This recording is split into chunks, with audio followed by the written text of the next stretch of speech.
অভিষেক ব্যানার্জি আজকে বোধহয় বলেছেন যে প্রধানমন্ত্রী সহ দেশের সমস্ত সাংসদরা তারা পদত্যাগ করুন, এসআইআর করতে হচ্ছে, মানে ভোটার লিস্টে ভুল আছে। ভোটার লিস্টে ভুল আছে এটা নিয়ে কোনো সন্দেহ নেই। উনি এসআইআর এবং ভোটার লিস্টের সংশোধন দুটোকে গুলিয়ে ফেলছেন। ভোটার লিস্টের সংশোধন হতে হবে। পশ্চিমবাংলার ভোটার লিস্টে অন অ্যান অ্যাভারেজ বুথে 70-80 জন করে আইদার মৃত মানুষ অথবা ডাবল এন্ট্রি অথবা ভূত ঢুকে আছে। এর অ্যাডভান্টেজ তৃণমূল পেয়েছে, কোনো সন্দেহ নেই। কিন্তু এসআইআর এর নাম করে দিল্লি তথ্য তালাশ করতে চাইছে, বাপ ঠাকুরদার কাগজ খুঁজে পেতে চাইছে, নাগরিকত্বের কোয়েশ্চেন সামনে নিয়ে আসছে, ওটা বেঠিক, একেবারে বেঠিক। ফলে দুটোকে একসাথে গুলিয়ে দেওয়া ঠিক হবে না। দেশের বাকি সমস্ত সাংসদরা পদত্যাগ করবার দাবিটা অভিষেক করেছেন, তবে তার আগে 8 লাখই অভিষেক ব্যানার্জির পদত্যাগ করে কথাটা বলা উচিত ছিল। উনি 8 লাখই। সেই মিটিংয়ে সব দলের লোকেরা থাকবে, তো আগেও হয়েছে, নতুনত্ব কি আছে? আগে সীতারাম ইয়েচুরি যেতেন, এখন আমাদের অন্য কেউ যাবেন। রাহুল গান্ধী যেতেন, রাহুল গান্ধী যাবেন। বিভিন্ন দলের নেতারা যাবেন। তৃণমূল ঝোঁক বুঝে কোপ মারে, কখনো যায় কখনো যায় না। যাচ্ছিল না, এখন হয়তো যাবে, আবার কদিন পরে যাবে কি যাবে না ঠিক করবে। তৃণমূলটা এখানে ধর্তব্যের মধ্যে পড়ে না।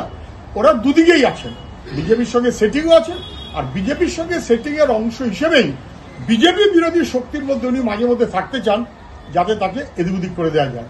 এটাই মুখ্যমন্ত্রীর কাজ। যখন নির্দেশ না মেনে মনোজ পন্থ চলেছেন, তখন তিনি জানেন যে তিনি নির্বাচন কমিশনের ডাক পাবেন, কোনো সন্দেহ নেই। প্রশাসনিক আধিকারিকরা রাজনীতির নেতাদের দ্বারা যদি কথায় কথায় উদ্বোস করতে হয়, তাহলে প্রশাসনিক নিরপেক্ষতা বলে দেশে কিছু থাকে না।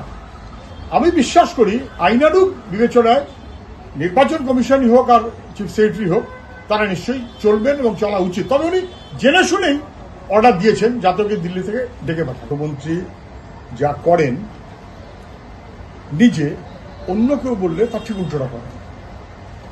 সুশান্ত উপাধ্যায় রাজ্যের নির্বাচনী কমিশনার, এবং তিনি যেহেতু বললেন যে কাঁচা কাজ ধরা পড়ে যাব, এটা হয় না। তার বিরুদ্ধে যে ব্যবহার করা হয়েছিল এবং যে অশালীনতা করা হয়েছিল, বোধহয় অনেকের মনে আছে, ওকে চলে যেতে হয়েছিল। ভুটান থেকে উড়িয়ে নিয়ে এসে আলাপন বাবুকে 7 দিনের জন্য নির্বাচন কমিশনার করে সল্টলেক সমাধান করেছেন তৃণমূলের পক্ষে। এটা কোনো ব্যবস্থা? আবার সবাই তো একরকম হয় না। বীরা পাণ্ডে শক্ত হয়ে দাঁড়িয়েছেন, মেরুদণ্ড আছে, সবার মেরুদণ্ড নেই। অনেকে মেরুদণ্ড বেছে দিয়েছেন। মুখ্যমন্ত্রী তাদের পছন্দ করেন যারা মেরুদণ্ড বেছে দিয়ে মুখ্যমন্ত্রীর কাছে জহুজুর হয়ে এক পায়ে দাঁড়িয়ে থাকবেন। মেরুদণ্ড না বেছে দিলে তার সঙ্গে মুখ্যমন্ত্রী চলে না। এখন কোন অফিসার কে কিভাবে কি করবেন তা নির্ভর করবে তার মেরুদণ্ড কিরকম। আমি শুধু বলবো, আইএএস অফিসার সর্বভারতীয় অথবা বিসিএস অফিসার নিজের যোগ্যতায় এত মেরুদণ্ড বেছে দিয়ে চলছেন কেন? ভবিষ্যৎ প্রজন্ম চিনে যাবে এবং ঠিক সেইভাবেই বলবে। প্রত্যেকের নিক নাম তখন কিন্তু দেবে মানুষ, কিছু মনে করবেন না, তার জন্য অপেক্ষা থাকবে। বিভাস অধিকারী একটা পেয়েছেন না, এই বিভাস অধিকারী গোছের এই এলিমেন্টগুলোই হচ্ছে তৃণমূল। আপনি তৃণমূল কি, বিভাস অধিকারীকে দেখো।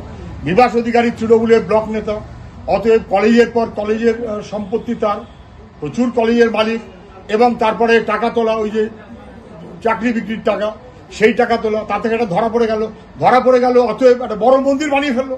তারপরেই হয়ে গেল কি আর্য সমাজ না আর্য কি সংস্থা বানিয়ে ফেললো, তার সর্বভারতীয় সভাপতি হয়ে গেল।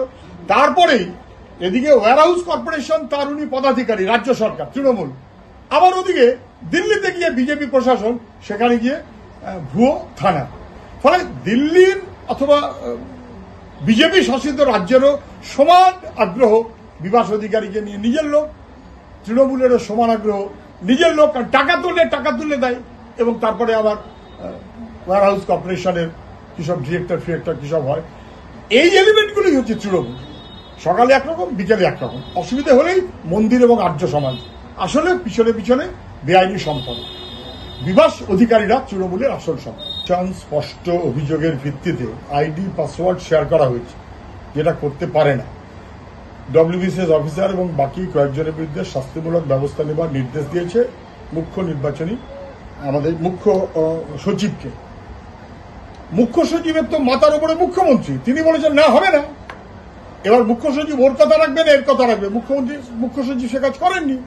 উনি জানেন যে কাজ না করলে ওকে দিল্লিতে ডেকে পাঠানো হবে, ওকে দিল্লিতে ডেকে পাঠিয়েছে। কিন্তু তা সত্ত্বেও মুখ্যমন্ত্রী এদেরকে রক্ষা করবে, কারণ এরাই তৃণমূলের ভোটের প্রাণ ভোমরা। এরাই ভোটার লিস্ট তৃণমূলের হয়ে করে, এরাই ভোট তৃণমূলের হয়ে করার ব্যবস্থা করে। পুলিশ এবং প্রশাসন তারাই তৃণমূলের ভোটের রক্ষাকর্তা, রক্ষা কবচ, প্রাণ ভোমরা। ফলে তাদেরকে বাদ দিয়ে তৃণমূল চলতে পারে না। ঘাড়ে পড়ছে মুখ্য সচিবের, তাকে যেতে হবে উত্তর। এমন কেউ বলতে পারবেন না যে কোনো একটি সার্টিফিকেট 100-তে 100% ঠিক। মুখ্যমন্ত্রীর পিএইচডি ডিগ্রির সার্টিফিকেট কোথায়? আপনি বার করছেন না। প্রধানমন্ত্রীর কৃষক কি হোল পলিটিক্যাল সায়েন্সে মাস্টার ডিগ্রি, তার তো সার্টিফিকেট কোথাও বার করতে পারছেন না। ফলে সেটা নিয়ে কোনো বিড়ম্বনা থাকলে সেটাকে নির্দিষ্টভাবে ধরা উচিত। প্রধানমন্ত্রী মুখ্যমন্ত্রীর জন্য কে ধরবেন আমি জানি না, কিন্তু Aadhaar card, ration card, voter I card, যেগুলো সরকার প্রদত্ত বা নির্বাচন কমিশন প্রদত্ত, তার স্যাংটিটিকে কোনো একটা ভুল পাওয়া গেছে বলে 100% সব আমি খারিজ করে দিলাম, সবাইকে সে বাতিল করে দিয়ে অন্য প্রমাণপত্রে যেতে হবে। আর যা যা প্রমাণপত্র 11টা চেয়েছেন তার 100-তে 100 ঠিক, এটা কে বললো? কখনোই না। সরকার নিজের দেওয়া তথ্যকে, নিজের দেওয়া পরিচয়পত্রকে অস্বীকার করতে চাইলে সেটা একটা নন স্টার্টার হয়ে যায়। এখানে ভোটার লিস্টে যাদের নাম আছে, নির্বাচন কমিশন বলছে না না ওগুলো আমরা দেখব না। কোর্ট বলছে কেন আপনি আধার কার্ডকে দেখবেন না? আধার কার্ড কি সরকার বাতিল করে দিয়েছে?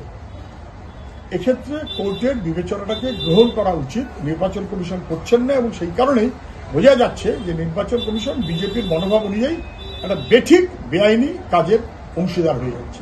অভয়ার কাণ্ডে বিচার পাওয়া যাবে না।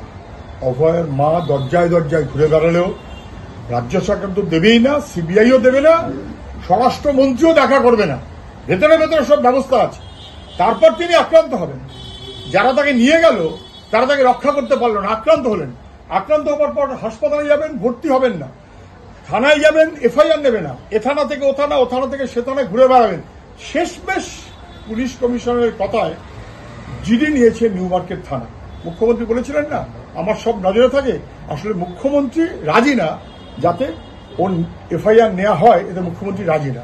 তাহলে মুখ্যমন্ত্রী রাজি না, অতএব চারদিক ঘুরে ঘুরে ঘুরে ঘুরে অভয়ার মাকে জিডি করতে হলো নিউ মার্কেট থানায়। এখান থেকে বোঝা যায় যে মানুষের নিরাপত্তা যেমন নেই, বিচারের কোনো ব্যবস্থাও এ রাজ্যে নেই। মুখ্যমন্ত্রীর নেতৃত্বে তা শেষ করে দেওয়া হচ্ছে।